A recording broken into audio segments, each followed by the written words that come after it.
NUG 2026 ప్రశ్నాపత్రం leak కేసులో CBI దూకుడు కొనసాగిస్తోంది. ఈ కేసులో ప్రశ్నాపత్రం లీక్ వెనుక ఉన్న మాస్టర్ మైండ్ ను అరెస్ట్ చేసింది సిబిఐ.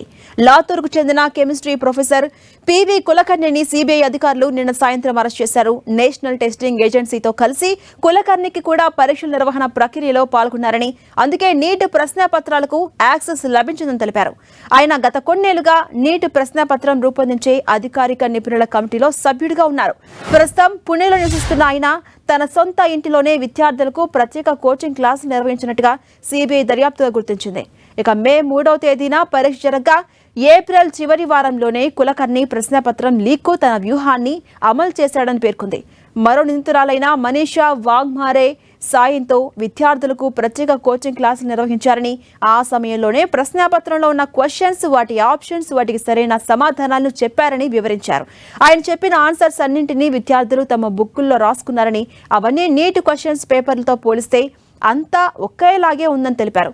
కులకర్ణిని మరింత విచారించాల్సిన అవసరం ఉందని, కోర్టులో హాజరుపరిచి కస్టడీకి తీసుకుంటామని అటు సిబిఐ అధికారులు చెప్తున్నారు.